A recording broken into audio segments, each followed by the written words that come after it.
እሺ በመጀመሪያ አክብረክ ስላስገባኸኝ እግዚአብሔር ያክብርልኝ። ቴንክ ዩ። ሲቀጥል ደግሞ ጥያቄ ልጠይቅ አይደለ? ይቻላል? ይቻላል። እሺ መጠየቅ የምፈልገው ጥያቄ ቅድም ወንድሜ ምን ሲል ላይክ ምንድን ነበር ያለው? ባለሟል መቼ ነው እስልምና የመጣው ነው እንደዛ ነገር ብሎ ጠየቅ አይደል? አንተ ደግሞ ዘመን ቁጥር የለውም አልክ። ግን ያው እስልምና በቅርቡ እንደመጣ እናውቃለን አይደል? ካልተሳሳት ከ600 ዓመት በፊት ነው ምናምን ይባላል። ላይክ ነብዩ መሐመድ ከመጡ በኋላ ነው አይደል እስልምና የመጣው? እኔ እንደዛ ነው ማስበው። የተማርኩትም እንደዛ ነው። የት ነው የተማርሽው? ትምህርት ቤትና ቤተክርስቲያን ውስጥ ቄሶች አይደለም እንጂ የሙስሊሞችን መጽሐፍ አንብበሽ አይደለም? አይ የእናንተ መጽሐፍማ ለምን አነባለሁ? አዎ፣ ስለዚህ በሱ ብሎ የነገሩሽ የቤተክርስቲያን ቄሶችና ልክ እንዲሁ ደግሞ ትምህርት ቤት ሂስትሪ መጽሐፍ 6ኛ ክፍል ነው 7ኛ ክፍል ስንማር 6ኛ ክፍል ተምራችኋል። ልክ እንደኔ ከፍተኛ ሸዋንያ ትምህርት ቤትና ቤተክርስቲያን ነው እንደዚህ ብለው የሚያስተምሯቸው። እኔ ግን ስላለ አላቅም ነበር። ትምህርት ቤትም አለ። አዎ ትምህርት ቤት አሁን ላስረዳሽ። አንድ ጊዜ አዳምጪ። ስለ አንድ እምነት ስታጠኑ ለሙስሊሞችም ለክርስቲያኖች የዚያ የእምነት መጽሐፍቶች ምንድን ነው ብላችሁ አንብቡ። ሰዎች የሚሞሏቸውን ፕሮፓጋንዳና ዝም ብሎ የሆነ ጋዜጣ ላይ የተጻፈ ነገር ተይዞ አይደለም እምነት የሚያዘው። እኔ ክርስትናን ለማወቅ ከፈለኩኝ ቀጥታ መጽሐፍ ቅዱስ ነው ማለት ነው። እጄ ከኦሪት ዘፍጥረት እስከ ራእይ ድረስ ክርስትና ሃይማኖትን እፈልገዋለሁ። አምላክ ደንግጎታል ወይ? የመጀመሪያው ጥያቄ። ነቢያቶች ከአምላክ ተቀብለው ሰብከውታል ወይ? ሁለተኛው ጥያቄ። ነቢያቶች ያንን ሃይማኖት ተከትለውታል ወይ? ሶስተኛው ጥያቄ። እንደዚያ ብዬ ነው የማየው እንጂ ሂጄ ስለ ክርስትና የሆነ ጋዜጣ እንትን ዘለቀ የሚባል ሰው ጽፎ ጋዜጣ ሳትሞ ፍራንኩን እየቸበቸበ እኔ ቁጭ ብዬ ክርስትና ማለት ይሄ ነው። ይሄ ሞኝነት ነው። ይሄ ሞኝነት ነው። ይሄ ስህተት ነው።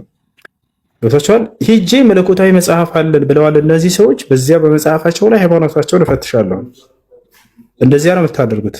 አሁንም ቁርአን ላይ ስትመጡ ጊዜ ቀጥታ ሙሉ የሙስሊሞች መለኮታዊ መጽሐፍ ከአምላክ ስለ በነብዩ ሰለላሁ ዐለይሂ ወሰለም የተገለጠላቸው ቁርአን እና ሐዲስ አለ። በዚያ ላይ ከሱረቱል አልፋቲሃ እስከ ሱረቱል ናስ ድረስ 114 ምዕራፉን እንዲሁም በሐዲስ ላይ አምላክ ደግጎታል ወይ? ነቢያቶች ሰብከውታል ወይ? ነቢያቶች እኛ ተከትለነዋል ብለዋል ወይ የሚለውን እናያለን። አሁን ይህን ስናይ ጊዜ መጽሐፍ ቅዱስ ላይ ሄደን ይህን ጥያቄ ስንጠይቅ ለምሳሌ አምላክ ክርስትና ሃይማኖትን ተከተሉ ብለዋል ወይ? በፍጹም አንድ ቦታ ላይ አታገኙም። ከነቢያቶች መካከል አንድ ነቢይ እኔ ክርስቲያን ነኝ ብሎ ራሱን በዚህ ሃይማኖት እንደሚከተል ይገለጻል ወይ? የለም። እሺ ነቢያቶች ህዝቦቻቸውን ክርስትና ሃይማኖትን ተከተሉ ክርስቲያን ሁኑ ብለዋል ወይ? አላሉም በፍጹም። እኔ ክርስቲያን ነኝ ብሎ የተናገረም ነቢይ የለም። ገብታችኋል አይደል? ስለዚህ በቁርአን ላይ ስንመጣ ግን ለእነዚህ ጥያቄዎች ሁሉ መልስ ታገኛላችሁ። አምላክ ራሱ እስልምናን ሃይማኖት ተከተሉ ሙስሊሞች ሁኑ ብሎናል። ወላ ተሞቱና ኢላ ወአንቱም ሙስሊሙን አለ። አደራ እናንተ ሙስሊሞች ናችሁ እንጂ አትሞቱ አለ። ገብታችኋል አይደል? ልክ እንዲሁ ነቢያቶች እኔ ሙስሊም ነኝ ብሎ ኑህ ዓለይሂ ሰላም ወእምርቱ አን አኩነ ሚነል ሙስሊሚን አለ። እኔ ከሙስሊሞች እንደሆን ታዘዝኳል። ስለዚህ ላይክ እነሱ ከምን ተነስተው ነው እንደዛ ያሉት? የሆነ መረጃ ይኖራቸዋል ብዬ አስባለሁ አይደለ? ከመሬት ተነስተው ከ600 ዓመት በፊት መጣ አይሉም። የሆነ መረጃ አላቸው ብዬ አስባለሁ። ትምህርት ቤትም የሚያስተምሩ ከሆነ የሆነ ያወቁት ነገር አለ ብዬ አስባለሁ አይደለ? ላይክ ሙሉ በሙሉ ሐሰት ነው ልንል አንችልም። ትምህርት ቤት ደረጃ እስከሚማር ደረጃ ከደረሰ ለምን ሙስሊሞች አትቃወሙ ነበር? እውነት ካልሆነ ለምን አትቃወሙ ነበር? የሆነ ዝም ብሎ ጠጃም ተነስቶ ባወራ ቁጥር ነው የምንቃወመው። እንቃወመም ማውራት ይችላል። ሃይማኖታቸው እነሱ የውሸት ነው ብለህ እኔ የውሸት ነው ብዬ አላስብም። እውነት ለመናገር ማርያም ግን የውሸት ነው ብለህ ካሰብክ አለ አይደለ? የውሸት እንትን እየተባለ አይደለ? የውሸት መረጃ እየተነገረባችሁ አይደለ? በሙስሊም ስም ያንን ነገር ማስቆም አለባችሁ ብዬ አስባለሁ። እኔ እንጃ። እሺ እየተቃወመን ነው፣ እያስተማርናቸው ነው። አሁን እየተማሩ ነው። አሁን አንቺ ለምሳሌ ካስተማርኳቸው መካከል ነሽ። አንቺ ቅድም መጽሐፍ ላይ እንዲሁም ደግሞ ይሄን ነበር የምንሰማው ከ600 ዓመት በኋላ ነው የምንሰማው። እሱ ትክክል ነሽ። የምትሰሙን ነገር ትክክል ነው። ግን የመለኮታዊ መጽሐፍቶቹ ምን ይላሉ ብለሽ ዛሬ መተሽ ጠየቅሽ፣ አወቅሽ። እስልምናን አምላክ እንደደነገገውና ነብያቶች እንደሰበኩት የነብያት ተከታዮችም እኛ ሙስሊሞች ነን እንዳሉ ነብያቶች እኛ ሙስሊሞች ነን እንዳሉ ቃል በቃል አለ። እንደው የእናንተን መጽሐፍ መርመረሽ ታውቂያለሽ? ሜሉ እግዚአብሔር ክርስትና ሃይማኖትን ተከተሉ ብሏል? አልጨረስኩም እኮ ሀሱ ከጨረስኩ አለ ጠይቀኛል። አይዞህ እኔ እኔ በእምነት ላይክ አውቄ ሳይሆን በእምነት ነው ሃይማኖት የማምነው። እግዚአብሔር የድንግል ማርያም ልጅ አዳኝ እንደሆነ አምኜ ነው እንጂ ያን ያህል እውቀትም የለኝም እውነት ለመናገር። ግን ከእውቀት ይልቅ እምነት ይበልጥ የለ? ከእውቀት በላይ እምነት ስታምን አይደለ ሁሉ ነገር የሚደረግልህ? እውቀት እኮ ከእምነት በኋላ የሚመጣ ነገር ነው አይደል? እሺ ቀጣይ ጥያቄ ደግሞ እሺ፣ ስለዚህ እስልምና መቼ ነው የተመሰረተው አልክ? ቁጥር የለውም አልክ አይደለ? እንደዚህ ነው የምንለው ነገር የለም። መጀመሪያ አይደል ያልከው ካልተሳሳትኩ ከአዳም ጀምሮ ነበር። ከዛ በፊት መላእክቶች ሁሉ አንድና አምላክ በብቸኝነት የሚገዙ ናቸው። ኢስላም ማለት አንድና ብቸኛ የሆነውን አምላክ አላህን መስበክና ነቢያቶችን በዚህ ነው። እሺ ለምንድን ነው ቁርአን በአረበኛ የወረደው? ሌላ ቋንቋ አላህ መምረጥ አይችልም ነበር? ይችላል። እሺ መልሱን አዳምጪ። አምላክ አላህ ሱብሓነሁ ወተዓላ አንድ ነብይ ሲያስነሳ ጊዜ በሚናገርበት ቋንቋ ነው ቃልን የሚገልጥለት። አማርኛ ቋንቋ ተናጋሪ ከሆነ ያ ነብይ አማርኛ ነው የሚገለጥለት፣ እንግሊዝኛ ወርደለት። የእንግሊዝኛ ቋንቋ ተናጋሪ ከሆነ እንግሊዝኛ ቋንቋ ነው የሚያናግረው። ያ ነብይ በሚናገርበት ቋንቋ አምላክ አላህ ሱብሓነሁ ወተዓላ ቃልን ይገልጥለታል። እንደዚያ ነው የሚሆነው። ስለዚህ የመጨረሻ ዘመን ነብይ ነብዩ ሰለላሁ ዐለይሂ ወሰለም የምን ቋንቋ ተናጋሪ ነበሩ? የአረበኛ ቋንቋ ተናጋሪ ነበሩ። ስለዚህ ያ ነብይ በሚረዳውና በሚገባው ቋንቋ ነውና አምላክ ሊያናግረው የሚገባ፣ በማይገባውና በማያውቀው ቋንቋ ሊያናግረው አይገባምና ለዚህ ነው ቁርአን በአረበኛ እንዲወርድ የሆነው ማለት ነው። አላህ ይህን በቁርአን ላይ ሲናገር ወለቀድ አርሰልና ሩሱለን ሚን ቀብሊክ ወማ አርሰልና ሚን ቀብሊከ ሚን ረሱሊን ኢላ ቢሊሳኒ ቀውሚሂ ይላል። ሙሐመድ ሆይ ከአንተ በፊት መልእክተኛ ነብያትን አላኳቸው በሚናገሩበት ቋንቋ ቢሆን እንጂ እያለ ይናገራል። ስለዚህ ነብያት ሲነሱ ጊዜ በሚናገሩበት ቋንቋ ነው አምላክ አላህ ሱብሓነሁ ወተዓላ የሚገልጥላቸውና የሚያናገራል። እሺ ስለዚህ ነብዩ መሐመድ አረበኛ ስለሚናገሩ ነው ቁርአን በአረበኛ የወረደው ማለት ነው። ሰአበሻ ቢሆን ኖሮ በአማርኛ ነው የሚወርደው ማለት ነው። ሌላም ቋንቋ ተናጋሪ ቢሆን እሺ ስለዚህ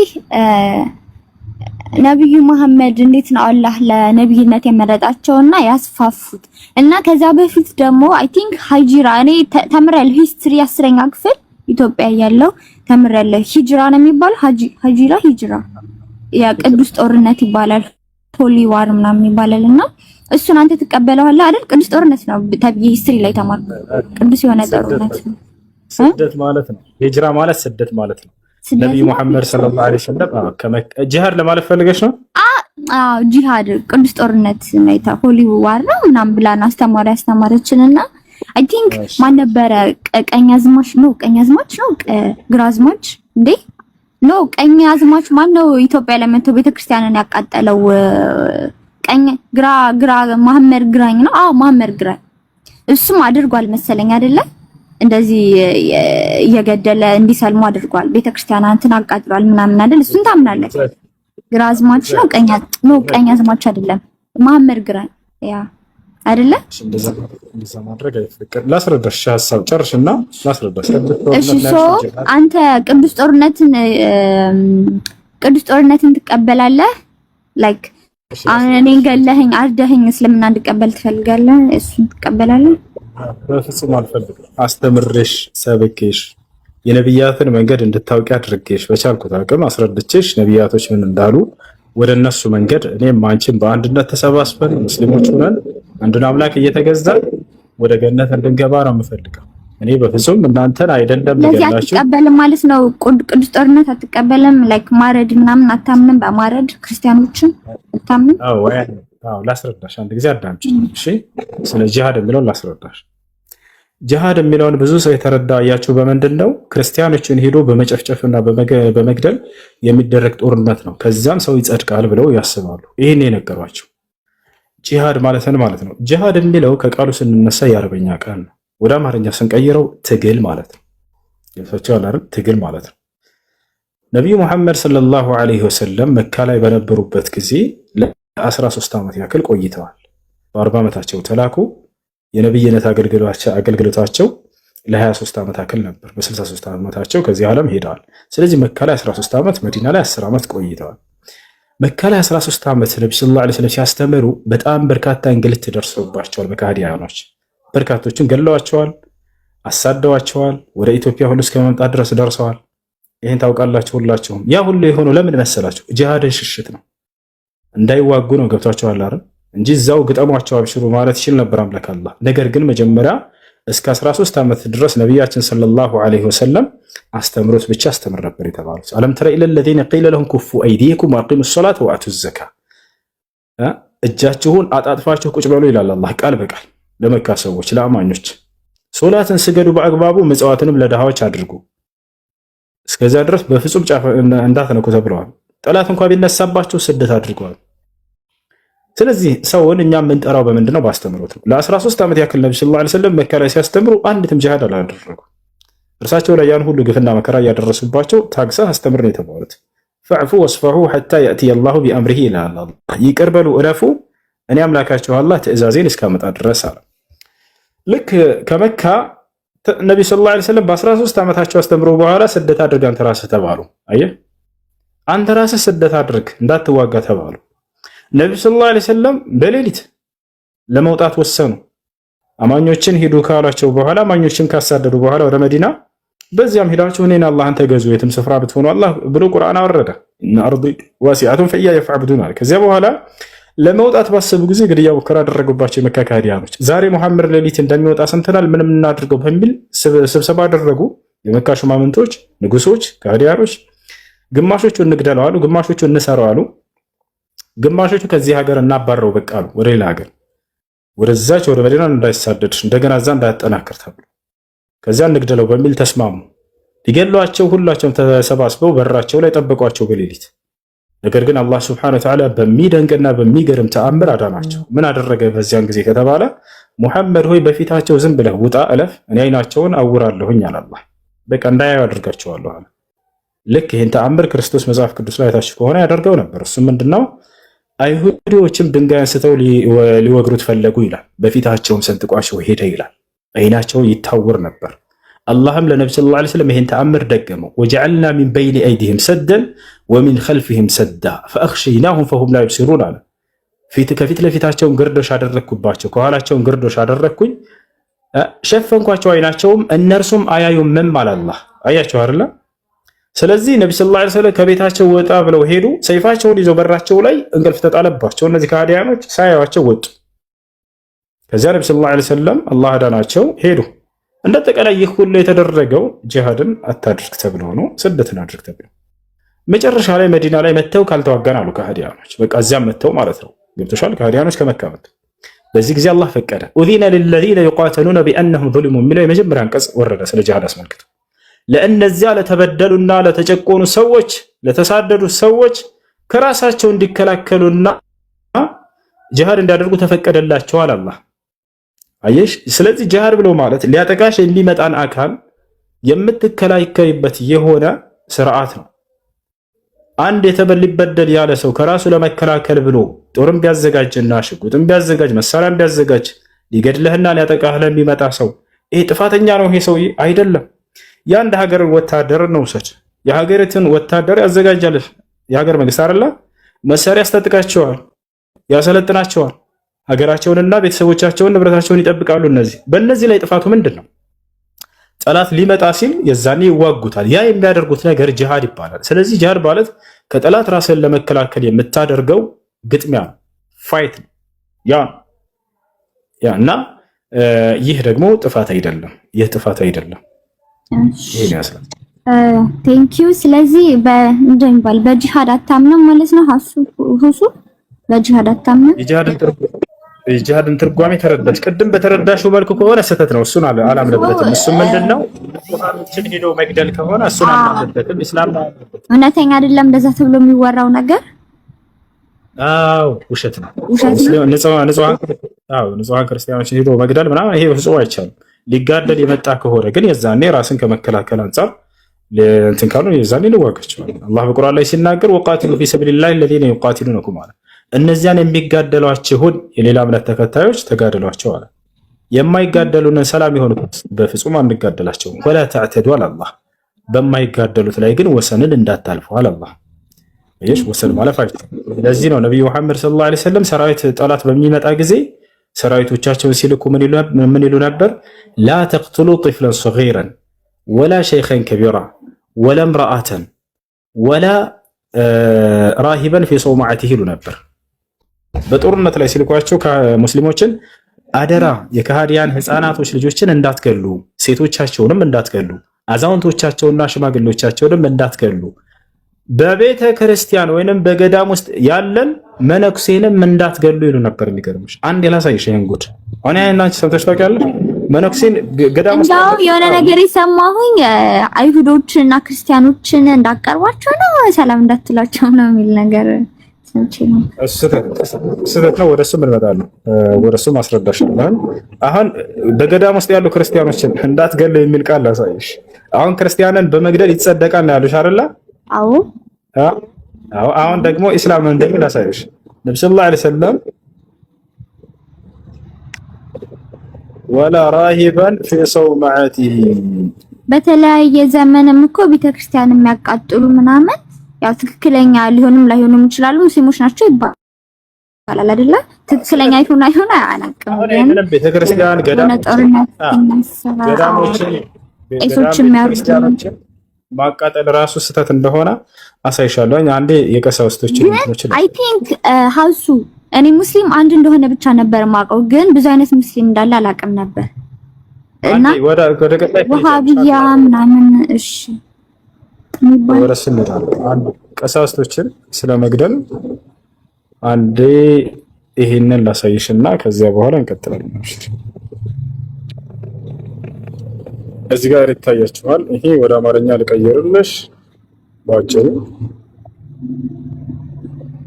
ያው ምን ይላሉ ነብያችን ሰለላሁ ዐለይሂ ወሰለም ሲናገሩ የአላህ መልእክተኛ ሰለላሁ ዐለይሂ ወሰለም ሰራዊቶቻቸውን በላኩ ጊዜ ምን ይሉ ነበር? በአላህ ስም ውጡ፣ በአላህ የማያምኑትን በአላህ መንገድ ተዋጉ፣ አትክዱ፣ አትስረቁ፣ አትቁረጡ፣ ልጆችን አትግደሉ። አየሽ፣ የገዳማት ሰዎችን ምን አትበሉ ይሉ ነበር?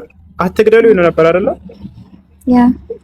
የገዳማት ሰዎችን አትግደሉ ይሉ ነበር ነብዩ ሰለላሁ ዐለይሂ ወሰለም። ስለዚህ ክርስቲያኖችን የገደለ ይጸድቃል የሚሏችሁ ውሸት ነው። ለእስልምና ክፉ አመለካከት እንዲኖራችሁ የሚፈልጉ ቀሳውስቶቻችሁ ናቸው። በጣም እያሳቷችሁ ነው። ነብዩ ሰለላሁ ዐለይሂ ወሰለም አደራ በገዳም ላይ የሚገኝን ቄስ እንዳትነኩ ብለዋል ነብዩ ሰለላሁ ዐለይሂ ወሰለም። አሁን ደግሞ ስለ ገዳማትና ስለ ቤተክርስቲያን እንዳታጠፉባቸው ያለውን ደግሞ ላሳይሽ። እሺ በቁርአን ላይ ላሳይሽ። እሺ ያው እነዚህ ጋር አላህ ምን ይላል? ለእነዚያ ጌታችን አላህ ነው ከማለታቸው በስተቀር ያለ አግባብ ከሀገራቸው የተባረሩ ለሆኑ ተፈቀደ። አላህ ሰዎችን ከፊላቸውን በከፊሉ መገፍተሩ ባልኖረ ኖሮ ገዳማት፣ ቤተክርስቲያኖችም ምኩራቦችም በውስጣቸው የአላህ ስም በብዛት የሚወሳባቸው መስጊዶችን በተፈረሱ ነበር አለ። አየሽ፣ እነዚህ ከመስጊድ ጋር ቀላቀላቸው። ቤተክርስቲያንና ገዳማት መስጊዶች እንዳይፈረሱ እያለ አላህ ሱብሓነሁ ወተዓላ ይከለክላል። አየሽ፣ ቤተክርስቲያን ብሎ ራሱ ማለት ነው ምኩራቦችን፣ ቤተክርስቲያኖችን፣ ገዳማቶችን እንዳያፈርሱ ሰዎች አላህ ሱብሓነሁ ወተዓላ ይከለክላል። እሺ፣ ስለዚህ ይህ ቤተክርስቲያንን እየሄዱ አቃጥሉ፣ እንደዚህ እንትን በሉ፣ ያፈርሷቸው ይላሉ። እነሱ ናቸው ያፈረሱት የሚለው ውሸት ነው። ራሳቸው አቃጥለው ሙስሊሙን እንደዚህ ለማስጠቆር በክርስቲያኖች ልብ ውስጥ ክፉ ማንነትን ለመዝራት የሚደረግ የፖለቲከኞች ሴራ ነው እንጂ ፍጹም የእስልምና አስተምሮ አይደለም። እሺ፣ ስለዚህ አይኤስ ሙስሊም አይደሉም ማለት ክርስቲያኖችን ያረዱ ሙስሊም አይደሉም። አይስ ናቸው። ግን ራሳቸውን ሙስሊም አድርገው ነው አይደለም የሚጠሩት። ሙስሊሞች ነው። ስህተት ነው። ለምሳሌ አንድ ክርስቲያን መጥቶ የሆነ ስህተት ቢሰራ ራሱን ወደ ክርስትና ሃይማኖት አስጠግቶ የዛኔ ያ ሰው ነው ተወቃሽ አይደለ? እነዚያም ሰዎች በፍጹም ኢስላምን የሚወክል ስራ አላደረጉም። እኛ ሊቢያ ላይ የተገደሉ የኢትዮጵያን ክርስቲያኖችን እኔ በሰዓቱ ተቃውሜያለሁ። ስህተት ነው። ይሄ በፍጹም ኢስላምን አይወክልም። አይ እሺ፣ ስለዚህ ጥያቄ ነቢያችሁ መሐመድ አለክ ሁሱ የት ሄድክ? አለ ቀጥል። እንደዚህ ካሜራውን ፊት ጋር የምታዳምጠኝ ይመስለኛል። ካሜራውን ፊት ጋር ስታደርጋ እና ነብዩ መሐመድ ለምንድን ነው አይሻን አላህን የመረጠለት አይሻን ለሚስትነት ወይስ ራሳቸው ነብዩ መሐመድ ናቸው አይሻን የመረጡት ወይስ አላህ ነው? አላህ ከሆነ ለምን ላይክ በእድሜ ሰውነት ጠንከር ያለ ልጅ ለምን አልመረጠም? አላህ ህፃን ልጅ ለምን መረጠ? እሷ ሰውነቴ የጠነከረ ነበር ብላ ቃል በቃል ተናግራለች። እንዴት እንደሆነ ላስረዳሽ።